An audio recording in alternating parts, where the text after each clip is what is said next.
नमस्कार साथियों। कैसे हैं आप सब? उम्मीद करते हैं आप सब बहुत ही अच्छे होंगे।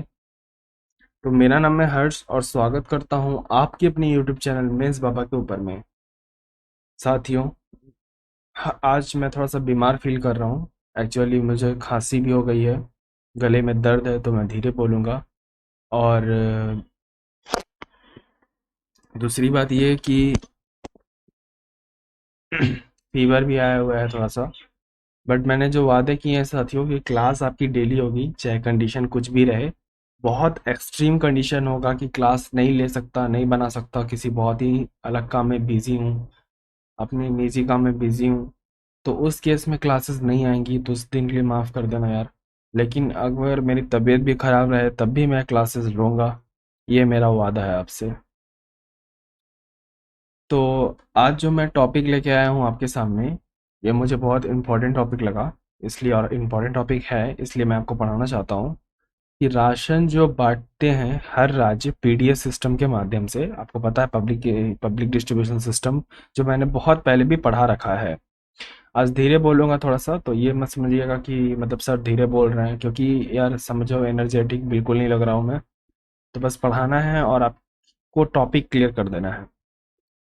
तो जो पीडीएस सिस्टम के माध्यम से अनाज बांटते थे कौन? Governmental organisations. उनको अब रैंकिंग दी गई है। पहली बार ऐसा हुआ है कि पूरे राज्य में कौन सा राज्य अनाज वितरण करने में सबसे टॉप पे रहा है, इस चीज को रैंक किया गया है। तो ये खुद का फर्स्ट एवर रैंकिंग सिस्टम है। और इस बार रैंकिंग में क्या नतीजे निकले हैं, क्या है नहीं, क्या है एफ सी ए, सब कुछ मैं बताऊंगा। सॉरी, एन एफ सी ए, सब कुछ बताऊंगा इस आने वाली वीडियो में। तो आप प्लीज़ एक बार वीडियो को लाइक कर दीजिए, चैनल को सब्सक्राइब कर दीजिए और शेयर कर दीजिए अपने सारे दोस्तों के साथ। फिर चाहे तैयारी कर रहे हो वो यूपीएससी की, state PCS, SSC, banking, railway इत्यादि किसी भी एग्जाम की। तो मे भी आपको थोड़ा सा आवाज इको हो रहा हो मेरा।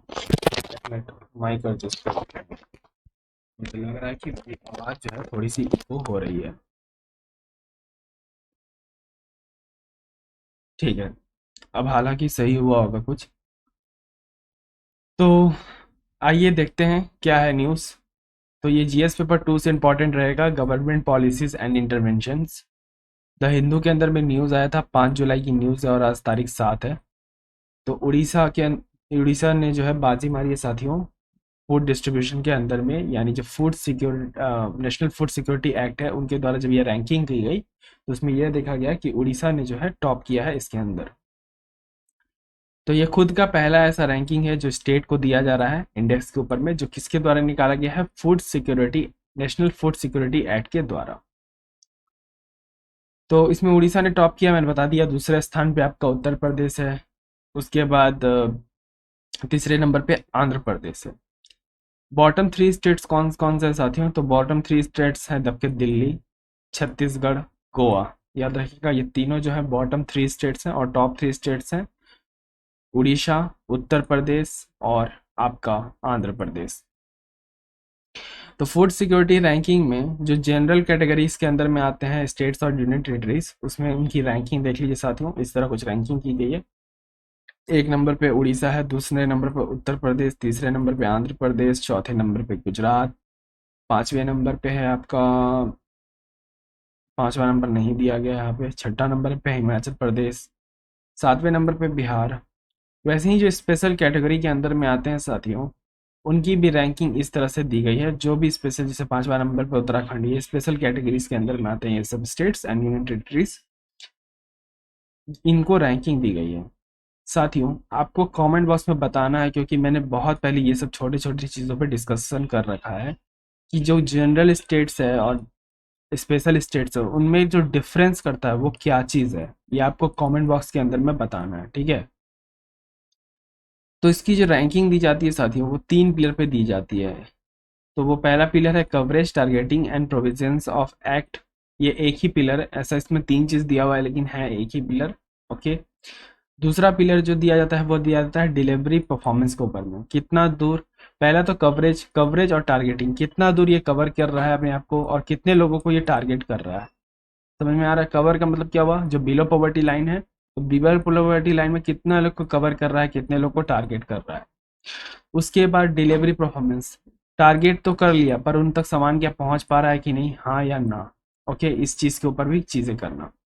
उसके बाद न्यूट्रिशन इनिशिएटिव्स, जो वो खाना दे रहा है क्या वो पोषण तत्व है नहीं है उसके अंदर, कैसी उसकी चीजें हैं, वो सब, ये तीन पिलर्स के ऊपर में रैंकिंग दी जाती है। तो पहला पिलर याद रखिएगा, जो NSFA का पहला पिलर है, याद रखिएगा कौन कौन सा, coverage, targeting and provisions of act, और दूसरा पिलर है डिलीवरी परफॉर्मेंस, और तीसरा पिलर पिलर है न्यूट्रिशन इनिशिएटिव्स। ओके, अगर आ रहा है समझ में तो वीडियो को लाइक कर दीजिए।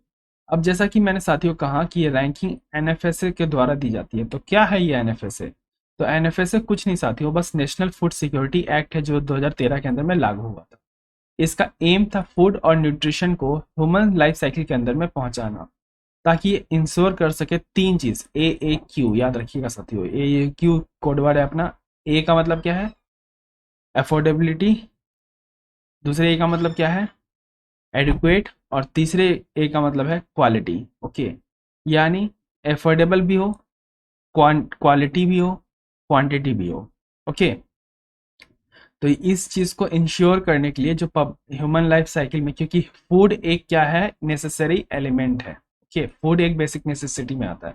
आपको भी पता है थ्री बेसिक नेसेसिटीज कौन से हैं आज भी, फूड। हालांकि ये बेसिक नेसेसिटी तो बहुत चीज हो चुके हैं, लेकिन थ्री बेसिक नेसेसिटीज जो है कभी नहीं चेंज होगी, चाहे दुनिया कितना भी बदल जाए, रहना, खाना और कपड़ा। तो खाना आपको पता है एकदम बेसिक नेसेसिटी है, तो उस पे ऊपर इंश्योरिटी देने के लिए, फूड की सिक्योरिटी को देने के लिए नेशनल फूड सिक्योरिटी एक्ट 2013 को पास किया गया था। अब क्या क्या चैलेंजेस आते हैं फूड सिक्योरिटी को लेकर भारत के अंदर में? एक तो ओवर पॉपुलेशन और पॉवर्टी, गरीबी बहुत ज्यादा है भारत के अंदर में, और गरीब लोग बहुत ज्यादा हैं भारत के अंदर में, पहला पॉइंट।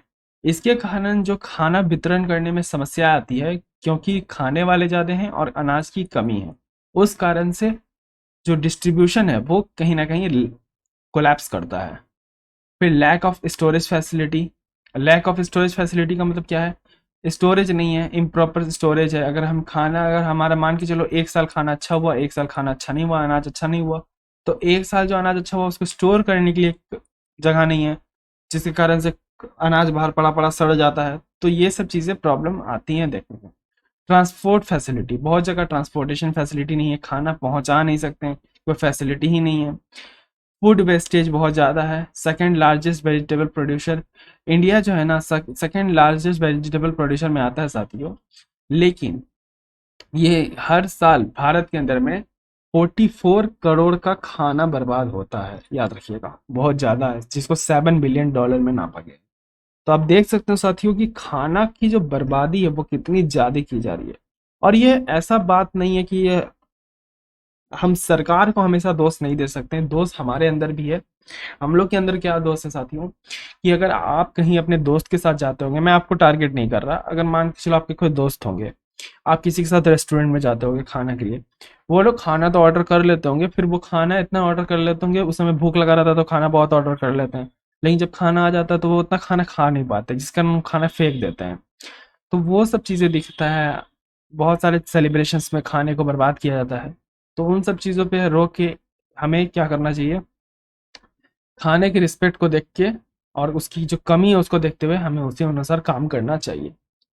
पॉलिसी और एडमिनिस्ट्रेशन, कोई अच्छी पॉलिसी और एडमिनिस्ट्रेशन नहीं है इसके ऊपर में। क्लाइमेट चेंज बहुत बड़ा इशू रहा है, जिसके कारण रेनफॉल हो गया, कभी बारिश पड़, कभी सूखा पड़ गया तो कभी फ्लड आ गया, तो इस तरह की कंडीशंस होती हैं। लैक ऑफ अवेयरनेस, लोगों को जानकारी नहीं है फूड सिक्योरिटी को लेके, लोग समझते हैं खाना अरे बर्बाद हो रहा, होने दो। शिफ्ट फ्रॉम कल्टीवेशन, कल्टीवेशन से लोग हट के अब दूसरे सर्विस सेक्टर्स में जा रहे हैं, अन्य तरह की चीजें जगह पे जा रहे हैं। तो ये चैलेंजेस आपको दिख रहे हैं भारत के अंदर में जो फूड सिक्योरिटी को लेकर है। तो आप ये सब, मैंने बहुत अच्छी तरीके से चैलेंजेस को कवर कर दिए, और हम, मैंने पता है कि आपको क्या बोला था कि वो एक पार्ट मैं करूंगा और एक पार्ट आप करोगे। आप क्या बताओगे कि क्या क्या सिग्निफिकेंस है, ऐसे इंडेक्स देने के महत्व क्या क्या है। दूसरी बात मैंने बताया कि फूड सिक्योरिटी को लेकर भारत में चैलेंजेस क्या है, नुकसान क्या है। तो ये सब चैलेंजेस, माफ कीजिएगा, ये सब चैलेंजेस जो है साथियों कवर अप मैंने कर दिए। नेशनल फूड सिक्योरिटी एक्ट क्या होता है बता दिया। 3 पिलर्स पे नापते हैं, फिर से मैं बता देता हूँ, मैं एक बार सबसे सम अप कर देता हूँ यहाँ पे। अभी हाल ही के अंदर में नेशनल फूड सिक्योरिटी एक्ट के द्वारा एक रैंकिंग दी गई। जो रैंकिंग किस, मैं माउस से लिख रहा हूँ, कोई जो रैंकिंग किसके ऊपर दी गई थी, फूड डिस्ट्रीब्यूशन के अंदर में। और ये फूड डिस्ट्रीब्यूशन कहाँ होता है, पीडीएस सिस्टम के अंदर में, जो भारत में पीडीएस सिस्टम्स बनाए गए हैं सरकार के द्वारा, उसके अंदर में। ये पीडीएस सिस्टम भारत के, मतलब ये पीडीएस सिस्टम क्या करते हैं, फूड डिस्ट्रीब्यूट करते हैं बिलो पॉवर्टी लाइन पीपल्स को, जिनके पास राशन कार्ड होता है। अब मैंने राशन कार्ड के ऊपर one nation one ration card के ऊपर पढ़ा रखा है, बटन के पास लिंक दिख रहा होगा, जाके बाद में देख लीजिएगा। तो बीपीएल वालों को ये क्या करते हैं, उसी में मैंने पीडीएस के बारे में बताया है। तो बीपीएल वाले जो हैं, उनको खाना प्रदान करने के लिए पीडीएस सिस्टम बनाए गए हैं। अब ये जो खाना वितरण किया जा रहा है, उसमें जो रैंकिंग दी जा रही है, वो रैंकिंग 3 पिलर्स के ऊपर दी जा रही है, जो इस 3 पिलर को पार कर पा रहे हैं। क्योंकि रैंकिंग, अब कोई स्टेट्स बोलेगा कि आप मुझे रैंकिंग में नीचे क्यों रखें, आप नीचे इसलिए रहो क्योंकि आपने ये 3 फेजेस, अब आप मान के चलो कोई गेम खेलते हो, ठीक है, या कोई पढ़ाई करते हो, अगर आप एग्जाम ही नहीं पास कर पाओ तो क्या आप दूसरे क्लास में जा पाओगे, या फिर आप किसी गेम की एक लेवल को ना पार कर पाओ तो क्या, ना कोई अचीवमेंट, उसमें जो गेम की छोटे छोटे अचीवमेंट्स होते हैं उनको ना हासिल कर पाओ तो क्या आपका लेवल बढ़ेगा, नहीं बढ़ेगा। तो आप जो जिन 3 पिलर्स के ऊपर में ये रैंकिंग दी गई है, वो 3 पिलर्स मैंने बता दिया, कवरेज है, दूसरी बात डिलीवरी है, और दूसरा न्यूट्रिशन। तो इस तीनों पिलर को जो स्टेट पार नहीं कर रहे हैं रैंकिंग, उनको एक तरह की रैंकिंग दी गई है, जिसमें उड़ीसा टॉप पे आया है। और जो बॉटम स्टेट पे है साथियों, वो बॉटम स्टेट्स पे है आपका गोवा सबसे नीचे, सबसे ऊपर उड़ीसा और सबसे नीचे गोवा। तो ये साथियों तमाम तरह की चीजें थे, ये इंपॉर्टेंट है, आपका प्रीलिम्स में भी इससे आ सकता है क्वेश्चन, और आता ही है कि फूड सिक्योरिटी पे तो क्वेश्चन प्रीलिम्स में पूछता है स्टेटमेंट देके। तो इस बार ये फर्स्ट एवर रैंकिंग दी गई है ऐसा, तो ये इंपॉर्टेंट बन जाता है कि ये कुछ नया है, तो मे भी इस पे क्वेश्चन आए, इसलिए मैंने इसे कवर अप करने की सोची। आशा करता हूँ आपको टॉपिक बिल्कुल क्लियर हो गई होगी। अगर हो गई है तो प्लीज वीडियो को लाइक कर दीजिए, और इसका आंसर जरूर कमेंट बॉक्स में दीजिएगा कि जनरल और स्पेशल जो आपका यूनियन टेरिटरीज या स्टेट्स है, उसमें कौन सी चीजें जो अंतर करती है। तो कवर अप कर दिया सब कुछ। और भी बहुत सारी स्पेशल क्लासेस चल रही हैं साथियों, आप जाके देख सकते हैं। वीडियो कैसे लगी लाइक कीजिए, कमेंट कीजिए, चैनल को सब्सक्राइब कर दीजिए एक बार फिर से। अपना प्यार इसी तरह बनाए रखें, दोस्तों के साथ शेयर कर दीजिए। तब तक के लिए रखें अपना धन्यवाद। जय हिंद, जय भारत।